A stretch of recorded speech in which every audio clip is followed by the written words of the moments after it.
Good morning, watch fans. This is Big Jim with the Big Wrist.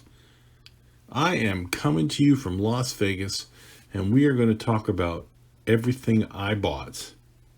Everything I bought in 2020. Kind of go through a really bad buying spell right when COVID kicked off in March. And I sold 30 watches, 25 watches, I'm guessing. I didn't count them all, on eBay and on the forums and on a couple of Discord places. I sold quite a few watches, but it means I bought a lot of watches. I still have 15 watches right here in front of you. And this is what I bought this year. I only have one watch here in front of you in my collection that is from previous. The watch I just put away, the Tudor Black Bay Heritage 41 in a black dial. I bought it on leather in September of 2019.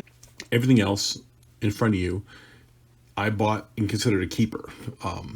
One watch here is not, I did sell this actually. I sold it and it got returned because the back pops off constantly. See that right there? The back is over here in the box. The back is not, for whatever reason, it's not sitting flush. It pops off. It's been to two jewelers. I took it to one jeweler, and the guy I sold it to took it to a jeweler who was in his family. He worked on it for free. And basically, this plate is bent. The back plate is bent. It does not stick properly. It won't stay on. So I contacted the seller who gave me a 3-year warranty. Again, I bought this year. It has a 3-year warranty on it. It's only 8 months into a 3-year warranty. And they initially were very talkative, you know, they're fine. I've got 2 emails from them saying, yeah, no problem, we'll honor the warranty, send it over. And I asked for a return shipping label and an address, because there's no address on the eBay listing, none. And that was it. They had stopped replying. I asked for both a shipping label, because it does say free return shipping on the listing, and I asked for the address to send it to, and got neither. That's the end of it. So I'm stuck with it. I don't know what I'm gonna do with it. I paid $105 for it. It's really a pain in the ass. I sold it for $50. Gave the guys money back, so I'm still at $105 plus the shipping. I paid for shipping about like $127. Anyways, but I did buy this year, so I bought this year also. I bought it just to review because I wanted to open it up in the back. And I wanted to show the hand wine on a video. I wanted to show quartz versus hand wine versus automatic. And versus solar. I wanted to show those 4 movements, and it was okay. Nobody watched the video, but I liked it. But I liked the watch. I bought it for $35 on eBay, and it turns out I really like it. It's a small watch. It's like a 35 millimeter. I forget. It's pretty small.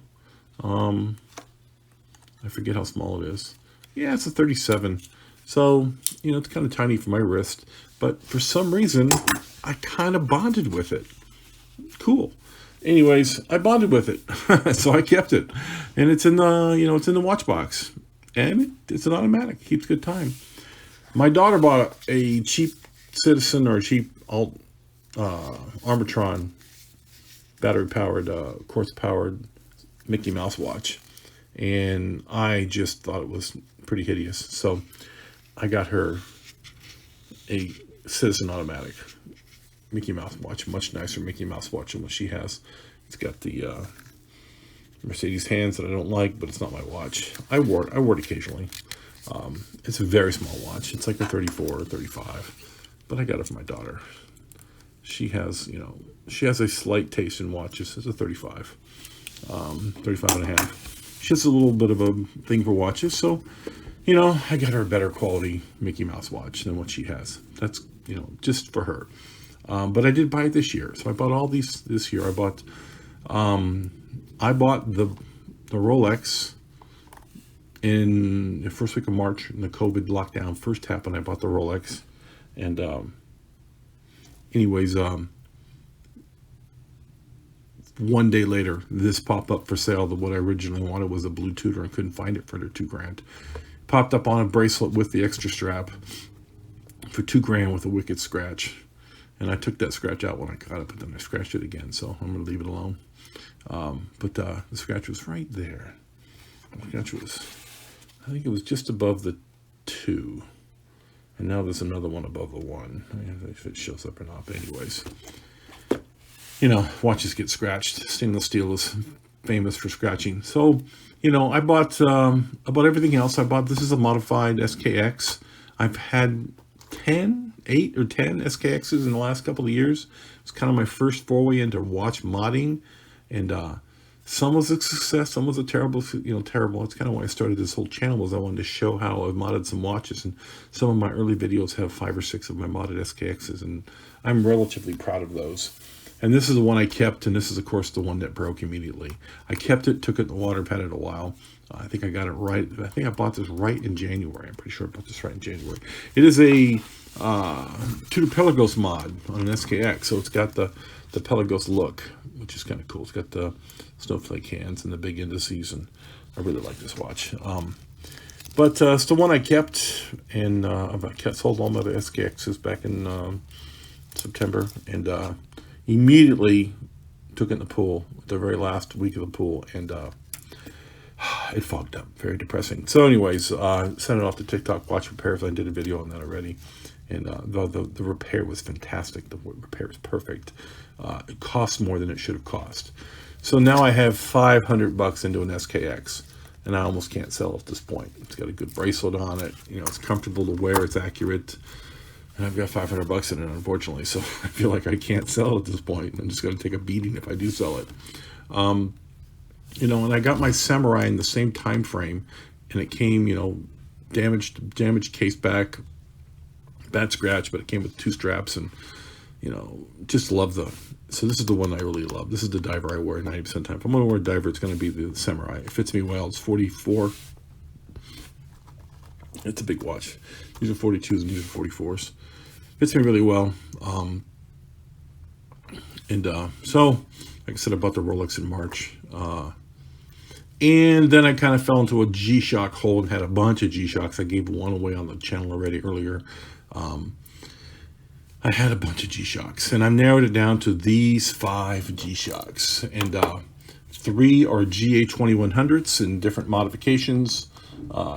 Yellow bezel on a NATO, stainless steel bezel on a stainless steel strap, black coated stainless steel bezel with the combi bracelet, and those 3 get worn a lot. Then I fell into this one after listening to Random Rob talk about these for so much. The GMWB 5000, the king of all G's. The titanium bracelet, titanium case, sapphire crystal, Bluetooth, everything but scrambled eggs. It does it all. And great watch, super accurate. It gets worn a lot. Also, I wear a lot of GShocks as a grab and go. And this is the one GSHock that I built myself. I wanted to get a stainless steel GSHock, and so I built this square myself using Chinese parts, and turned out great. You know, it's a $60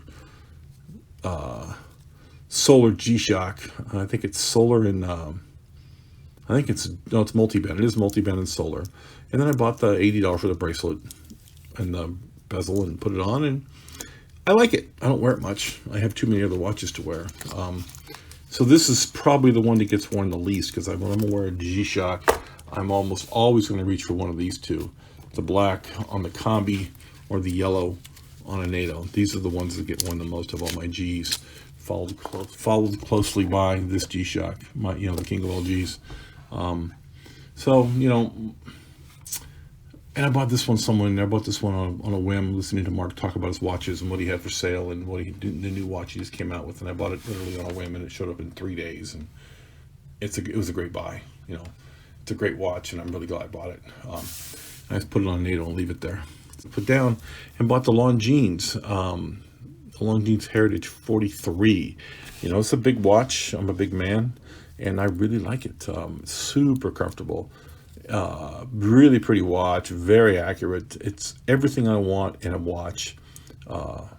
It's exactly, you know, I have a list of the 10 things that make up a perfect watch, and this is the only automatic watch I have that's a 9.5 to a 10. I was out to lunch on this clasp because I have it listed on there, has no butterfly clasps, and so I took half a point off. But the problem is that I like this clasp, so I probably shouldn't have it on the list as has a negative. I should put it on there, must have a great clasp. And this is a great clasp. So on paper, I'm officially calling this my only watch in my collection that's 10 for 10. It's an automatic. It has a date. It has the wow factor. It is accurate. It is comfortable. It is stainless steel. It has, you know, the wow factor. It's got a great clasp and a very good bracelet. Very good bracelet. Look at that thing. It lays dead flat. So, you know, this has been a huge surprise. So of everything I bought, you know, I have quite a bit of watches here. I have quite a few watches here. Of everything I bought, though, what's the most absolutely blown away, gee, what a deal, amazing, favorite watch I got? You know, I got the Reese in August, apparently. I don't remember doing it. I have a memory problem. Everybody, some of you guys know that I have a memory issue, and I bought this apparently in August on a Kickstarter and paid for it for $250. It showed up on a terrible strap, and I went on the website and got the, I bought the regular titanium off the website and made it into a fantastic watch. So now I'm into this for $350, and it's just a great watch. Accurate, comfortable, 95 grams, 90 grams or something.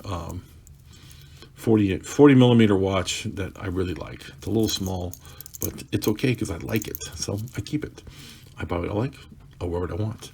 So anyways, so that's, you know, the story of everything I've got in front of me. That's everything I bought this year. What's the one favorite unbelievable watch that I wear the most or just love the most, you know?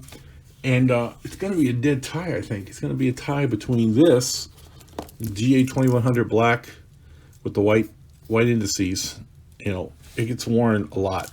Of all my GShocks, you know, I did a what would you keep if you had to sell everything list, and this was on that list. If I had to keep, you know, only 3 watches, what would I keep? And this would be my GShocks I kept over everything else.